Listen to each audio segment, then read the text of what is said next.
Our young people are the population of the future, whether it's within the police, within the NHS, whether it's doing the cleaning out on our streets. We are a community, whether it's here today in London or whether it's at home in Uganda. We are all a community and we all have a role to play in that. Now, every year and every single day, a number of young people get diagnosed with cancer. In the UK, 6 young people hear the words, "You have cancer." Just take a moment to think what that would mean to you, to your children, to your family member, to your child, your grandchild. What would that mean? You're going to hear very briefly from Charlie what it meant to him and to his family. I would ask that you really allow that moment to listen, as we heard from Janet. Listen with intent, because everybody gets up, not one single parent, nor one young person, and thinks that they will hear those words. Cancer is the leading cause of death for young people. And I wonder if you hear that. So every year, about 2,500 young people will die because of their cancer diagnosis within the UK. We don't think about that because, as we said, we think it won't happen to us, won't happen to our children, won't happen to our family members, but it does. We have an opportunity with Charlie's story to both raise the awareness of cancer, which is incredible for a young person to do, to raise awareness of cancer where there may be a stigma. Because actually, if you stand up and say, "I've been diagnosed with cancer," I wonder how many people are afraid of those words. And they're afraid that it may impact on them. But actually, Charlie's doing it with real pride to make a difference. Charlie? Yeah. I'm delighted to hand over to you to tell your story. Okay. Hi everyone, my name is Charlie Mugga. I'm officially the CEO of the Charlie Mugga Teenage Cancer Initiative, and I just want to take a little bit of your time to tell you about my story and how cancer can affect not only children, but the families surrounding it. So just to give you a brief recap, when I was 9 years old, I was diagnosed with stage 4 Hodgkin's lymphoma. And I think the scariest part of it all was not even the initial diagnosis or the treatment alone, but probably the weeks leading up to it, where as a kid, the doctors and even my mom had to hide certain things from me and leave me in the dark and leave me in the shadows. And I remember that feeling like a very lonely and isolating time for me, because obviously they were rushing me in and out of hospitals. I had to go in to GP appointments, asking them, "What's wrong with me? What's wrong with me? I can't breathe. I've had this cough for about 6 weeks now. I'm sweating in the middle of the night." And they're just throwing regular antibiotics. "Oh, it's probably this, you'll be fine. This, you'll be fine." But I'm not seeing any changes in my body or myself or my health. And I had to miss out on a lot of school. And coming closer to the point where they realized something was seriously wrong, and they were doing all these scans and these x-rays, and I could see, day by day, I could see more worry growing in my mom's face. It made me feel so alone that they would either pull her to the side, or maybe I would catch her crying out of nowhere for no reason. And it was honestly terrifying.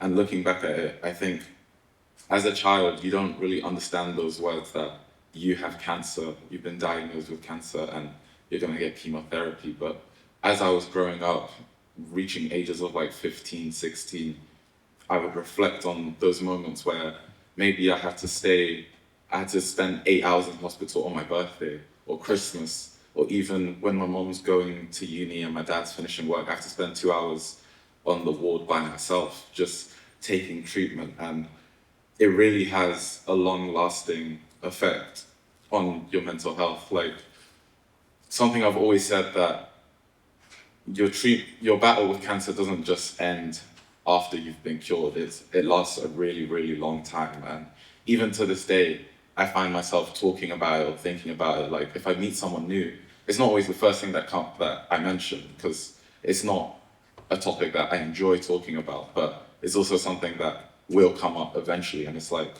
as much as I want to try and forget it or ignore it, you can't, because it's something that's really traumatic that happened to you. And I can imagine it being a lot worse if it happened to me now, if I was 18. Some stuff you just can't let go. And as a child, I feel like it's very, or just as like parents and carers or siblings, we need to really put a lot of focus on the mental health aspect of cancer, because I think as a child, and with the nature and the severity of my cancer, they really had to expedite everything and treat me quickly, and they didn't really, like, no one really pulled me to the side and be like, how have you been?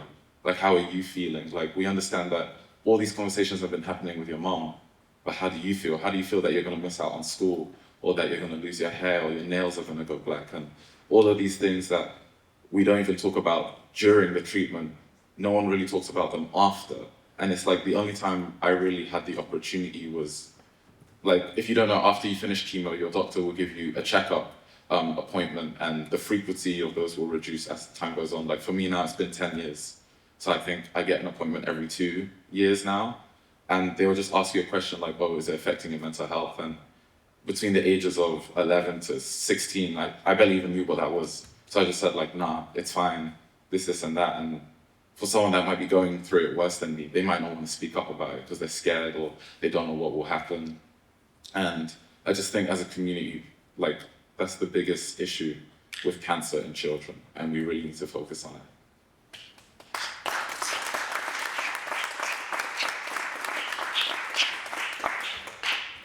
So. Now, Charlie's making a real difference. Charlie, you're going to tell everybody about your run? Oh, yeah. That might be a good point.